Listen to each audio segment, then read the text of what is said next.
नमस्कार प्यारे विद्वान साथियों, पीटल प्लेटफॉर्म पर मैं महेंद्र चौधरी आप सभी का तहे दिल से स्वागत करता हूं। मित्रों, अपना जो टॉपिक चल रहा था वो परसेंटेज था और हमने पिछली क्लास में परसेंटेज के कुल क्वेश्चन 15 हल किए थे। तो आइए नेक्स्ट अगला प्रश्न देखते हैं अपन।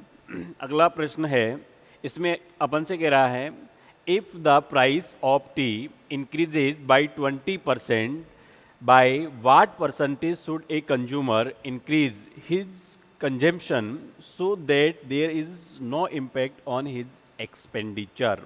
अपन से कह रहा है कि चाय के भाव में 20% की वृद्धि हो जाने पर कोई गृहिणी, गृहिणी का मतलब उपभोग करने वाली, अपनी खपत में कितने प्रतिशत की वृद्धि करें ताकि उसके खर्च पर कोई प्रभाव न पड़े। तो देखते हैं।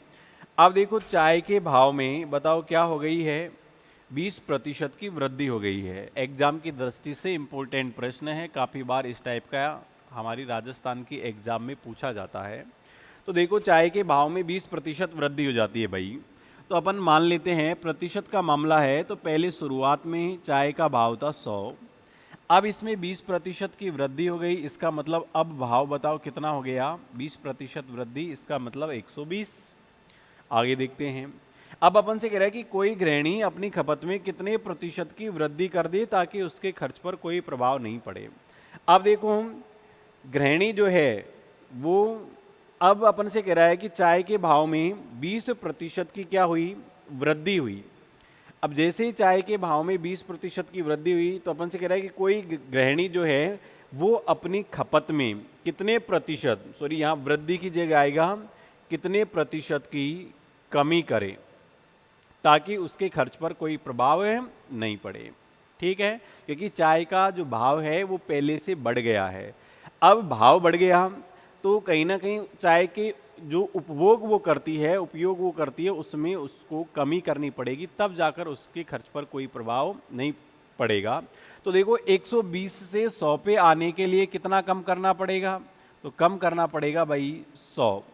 तो हमें कमी प्रतिशत ज्ञात करनी है, कितने प्रतिशत की कमी करनी पड़ेगी।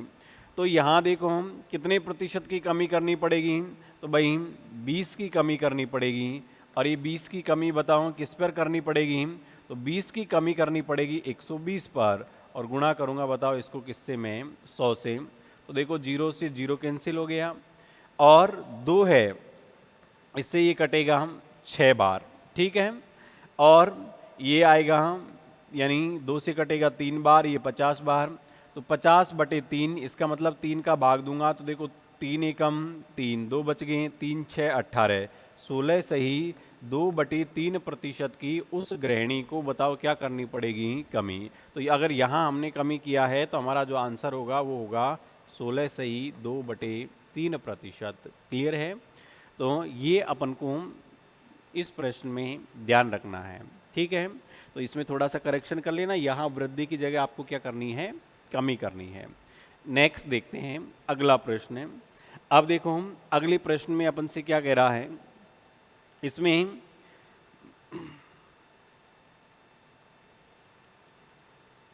इसमें अपन से कह रहा है कि यदि ए की आय बी की आय से 25% कम हो।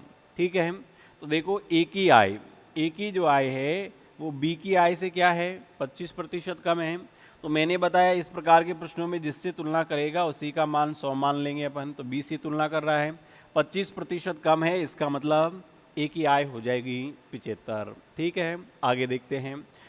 तो बताओ बी की आय ए की आय से कितने प्रतिशत अधिक होगी। अब देखो, अपन को ये बताना है कि बी की जो आय है वो ए की आय से कितना प्रतिशत अधिक होगी। अब कई विद्यार्थी इसमें गलती ये करते हैं कि 75 से 100, इसका मतलब 25% अधिक होगी, तो आंसर ये लगता है, ध्यान रखना ये गलत है। ठीक है, तो 75 से 100 ये अधिक है, कितना अधिक है, तो अधिक तो 25 ही है, लेकिन हमको परसेंटेज में बताना है कि भाई कितना प्रतिशत अधिक है। तो देखो 25 अधिक है। अब ये 25 किससे अधिक है, 75 से, तो बटे में आएगा 75 और गुणा में 100। तो 25 से कटेगा 75 3 बार, और 100 में मैं 3 का भाग दूंगा तो 33 3 99 है, यानी 33 सही 1/3%। बताओ क्या हो जाएगा अधिक। तो हमारा जो आंसर होगा वो होगा कौन सा, ऑप्शन नंबर सी होगा। क्लियर है। तो ये इस प्रकार से अपन को हल करना था। नेक्स्ट देखते हैं। देखिए अगला प्रश्न है। अगले प्रश्न में अपन से क्या कह रहा है, तो ये जो अगला प्रश्न है उसमें हमसे कह रहा है कि राम का जो वेतन है वो श्याम के वेतन का 40% है।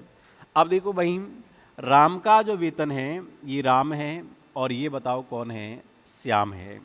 राम का वेतन श्याम के वेतन का 40% है, तो श्याम का जो भी वेतन होगा उसका 40% है, तो प्रतिशत का मामला है। मैं मान लेता हूं कि श्याम का वेतन 100 है। अब राम का इसका 40% है, इसका मतलब इसका हो गया 40।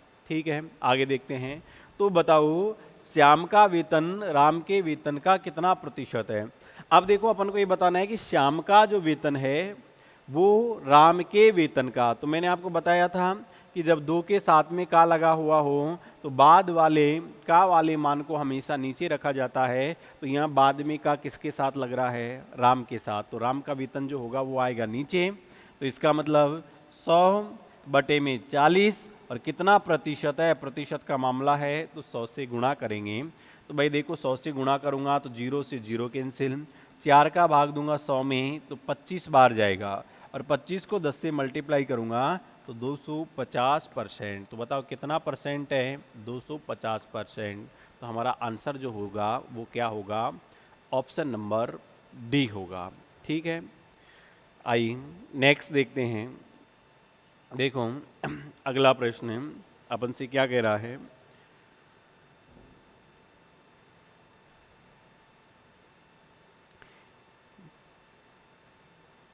देखो इसमें अपन से कह रहा है भाई कि राम का वेतन श्याम के वेतन से 60% अधिक है।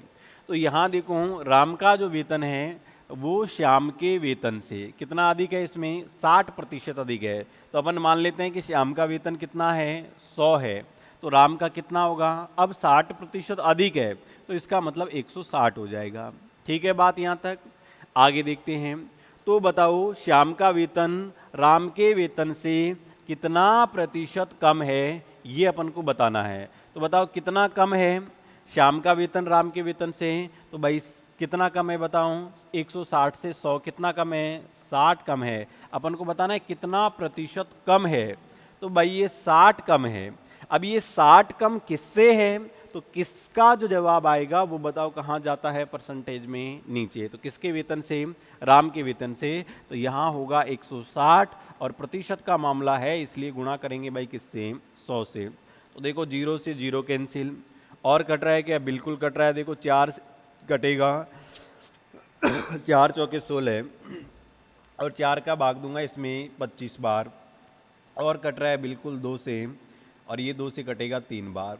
25 को 3 से मल्टीप्लाई करूंगा तो ये आएगा 75, और 75 में 2 का भाग दूंगा तो बताओ कितना आएगा, 37.5%। तो हमारा जो आंसर होगा वो क्या हो जाएगा, 37.5%।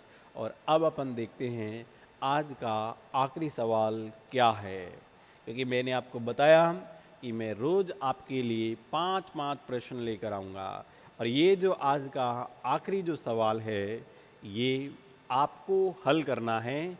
सेम इसी पर आधारित है जैसा अभी अपन ने 19 वाला जो बताया है 19वें नंबर का, ये ठीक वैसा ही है। यहाँ आपस में आपको तुलना करके इसका जो करेक्ट आंसर है वो क्या होगा ये आपको बताना है। तो ठीक है मित्रों, बाकी मिलते हैं अपन नेक्स्ट अपनी अगली क्लास में। तब तक के लिए आप सभी साथियों को धन्यवाद।